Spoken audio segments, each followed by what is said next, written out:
Hello everyone. Today we're going to continue preparing for our upcoming bee season by assembling a insulated Layens hive. Follow along as I show you the steps it takes to put it together.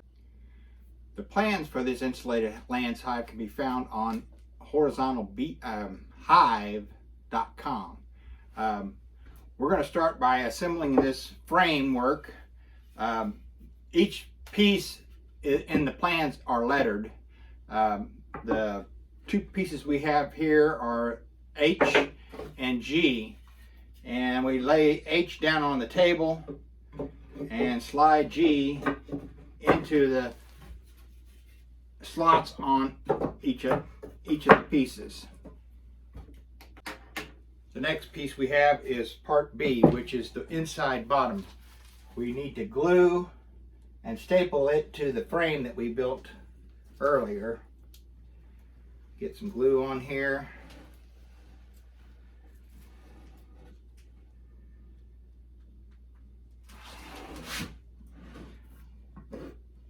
I put the rough side toward the inside so the bees will propolize it. I was at the North American Honeybee Expo here recently, and they come out with a new hive body, the Propola hive body. And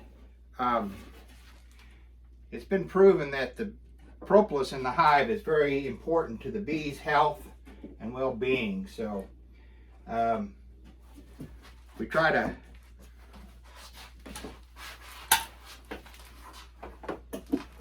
get them to propolize the interior envelope of the hive with propolis.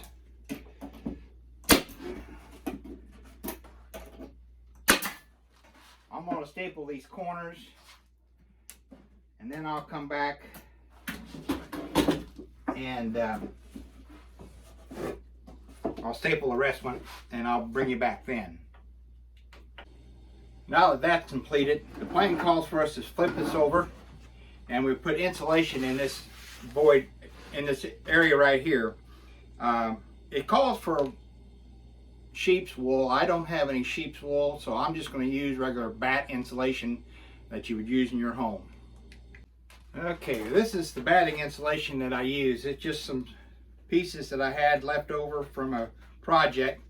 I'm going to split it down the center here. If you compact this too much, you lose your R value. So I'm going to lay this in here. Just nice and gentle.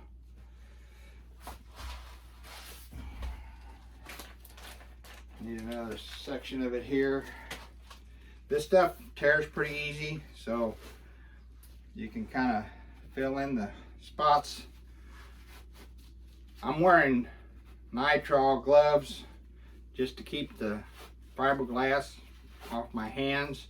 You may want to wear some breathing protection.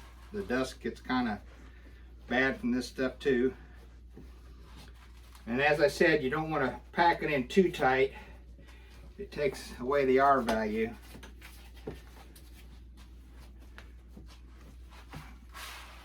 One more little piece here.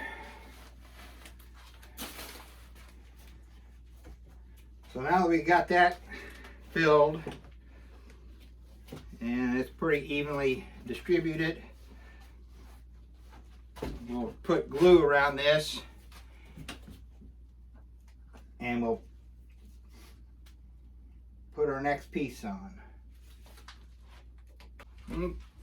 Okay, now that I've got glue all the way around that, we'll bring our next piece in, which is M, and we'll put it in place. And they line up with the ends of the frame.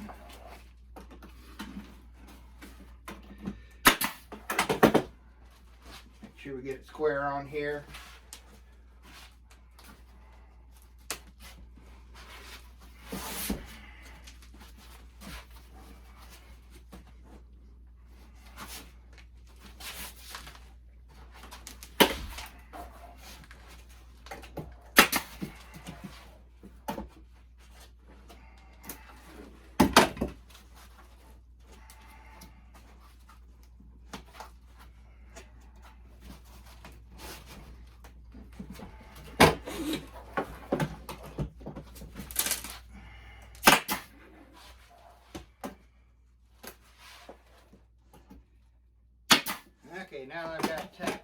and finish nailing it. Okay, now that I've got that nailed, I did draw a line all the way around here to just help me find my frame there, so I made sure I hit it and got a good staple. I stapled about every 6 inches or so on this. Now the plans say that we need to turn it back over and we'll start building the box. The next part we have is part A, and they're the interior walls, and they go right here. They need to be stapled and glued all the way on there, so I'll do that and I'll be right back. I'm going to show you installing this first part on here. I got glue on it, got it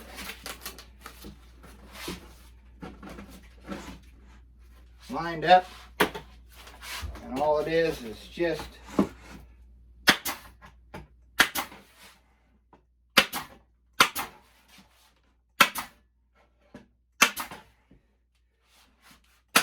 matter of stapling it together.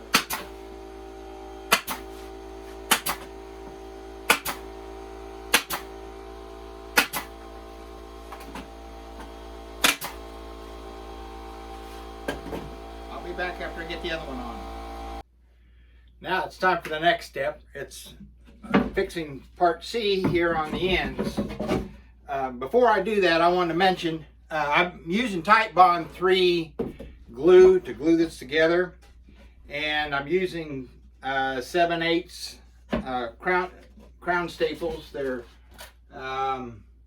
18 gauge 7/8 crown staples, 4-inch crown. So we have to glue and staple this together. We'll staple all along this edge here, down across the bottom, and up this side here. And I'll get that in just a moment. I'll be back after I staple that. So I thought I'd show you how I glued and stapled the other side of this. Got the glue on there. We line it up. I'm probably in the way. And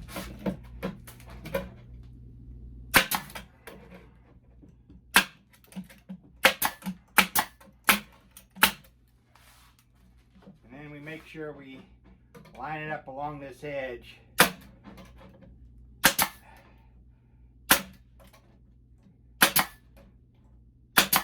And staple every 6 to 8 inches. So I wanted to show you this side is taller than the other side. This is going to be our frame rest once it's all done. As you can see here how the frame rests on that. So you need to make sure you get these two pieces lined up well so there's plenty of room between for your frames to go in. Okay, our next step is to attach part S to part C. I'm going to glue and staple this on. I'm using a clamp to help hold it until I can get it stapled. Okay, now that side's on, we'll do the other side. Okay, now that that's on, this is piece R, and it gets glued to here and then stapled to the side. So I'm going to do that. Pattern calls that you put a screw through here to the other part with the countersink, and I'm going to do that before I apply the glue on both sides. I'm going to use a 3-inch decking screw to fasten this.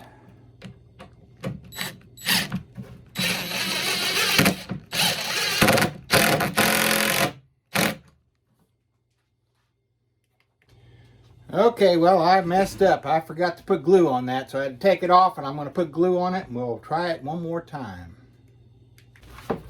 Okay, now we just need to staple the side wall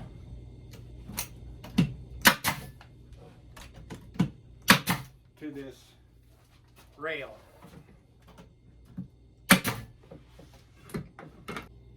Now it's time to install part E. This is the area where we're going to be drilling our holes for entrances. This board needs to be stapled and glued to the the box here, and I'm using clamps to hold it in place while I do that. Just a word of caution, when you're stapling this, make sure that you don't staple where your holes are going to be for your entrances. The plans will show you how far off of each end and how far up that those holes will be. They're going to be roughly here, so I stapled in between those areas. The next part we install is this brace, this in the center of the box here. It's just a place to be able to staple your plywood to once you've got it all put together. I didn't mention earlier, I always make sure I mark on this top rail which is the front, so you know which place to drill the holes, because if you drill them in the wrong spot, you're just going to hit insulation. So just a quick tip, and I'm going to glue and staple this in place, and we'll go on to the next step.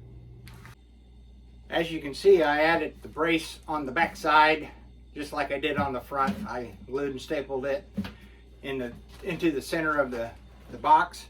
Our hive's starting to take a little shape. The next step is to insulate these areas around the box and start putting the outside shell on. So we'll do that here in just a bit. Okay, now it's time to start wrapping the box with insulation and putting the outer shell on. As you can see, I've got one piece there. I'm going to get another piece. If my voice sounds muffled, it's because I've got a mask on from earlier. Just that little bit I messed with that insulation. My nose and stuff is really plugged up, so this is the outer skin. Get it turned the right way here. Gotta put some glue on here and we'll staple it on.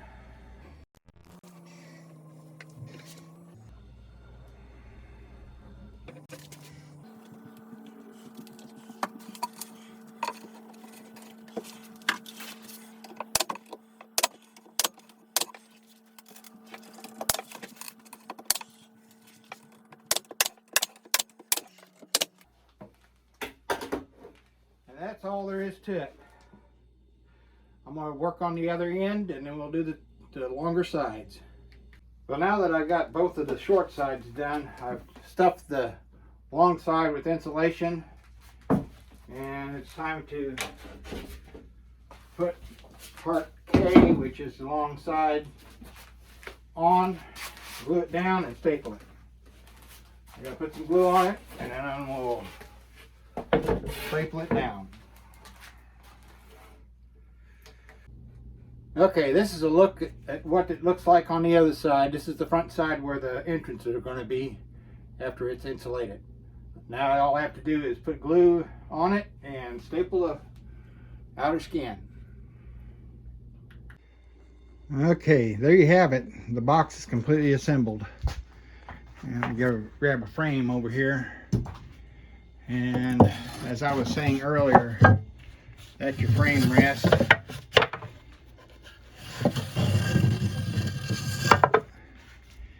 And it's ready to go. Other than I've got to put a corner on it, a corner guard on it. The plans call for aluminum angle iron. I use just a wooden angle that I make up. I cut out a 2x4, or I've got some scrap material that I'll use to make the angles. I'll show you those at a later date. We still have to drill the holes in the front and make the lid. And I will do that here in just a bit. This is what the corner piece looks like that I make for the corner of the hive, and it just gets nailed on there, and then I take some caulk and I caulk along both edges, seal it up well. It goes from underneath the lid clear to the bottom. This one's a little short. It's a cut off of one of them I had, so. But that's what the corners will look like whenever it's done.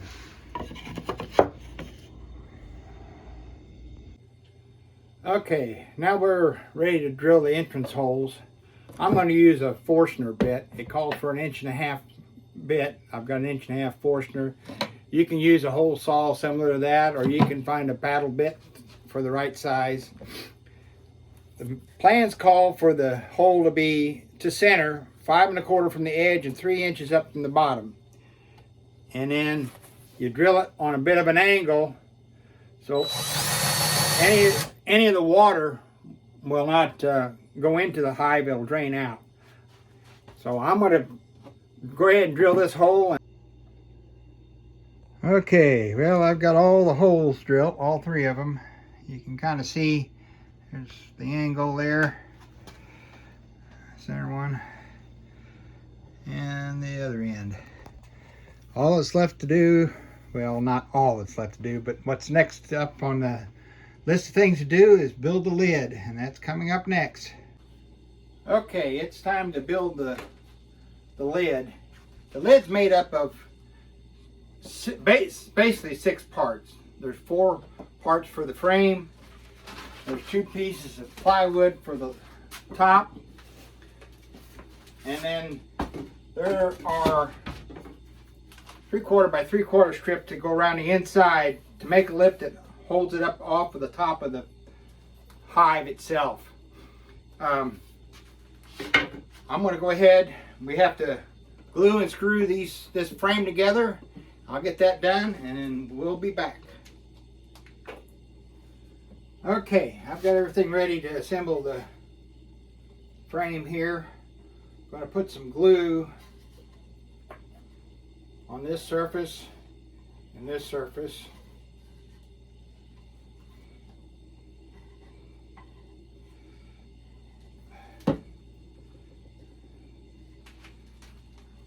Put it in here. I'm going to use a clamp to hold everything together. We'll make sure everything's square. Then I'll countersink the holes, and we'll put screws, 2 screws on each side. I'm using 1 1/4 inch screws. Check it here for square. And that's it. I'm gonna glue up this other side and then I'll be back. Okay, I'm ready to drill the holes for the countersink.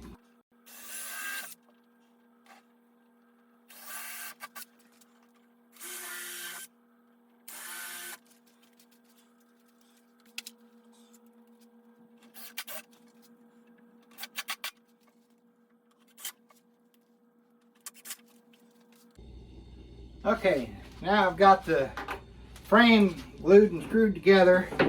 These 2 pieces get glued and stapled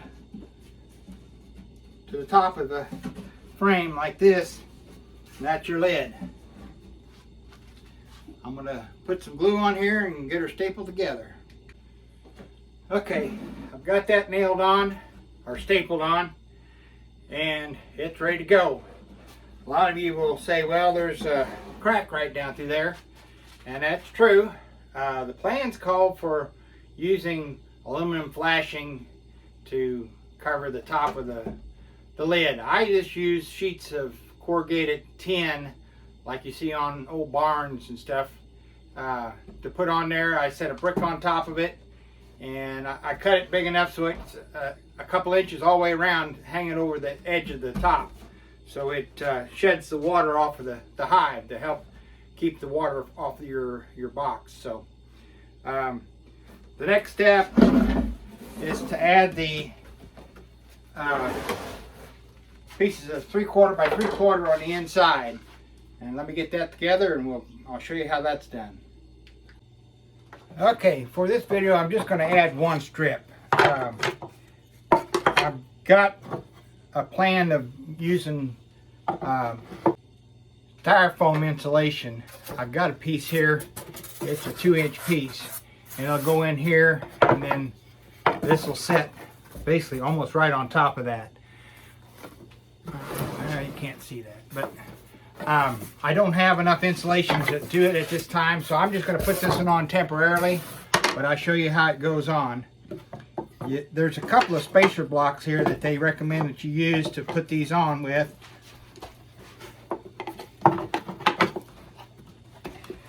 And you put them in. Let me grab a clamp, hold it in place.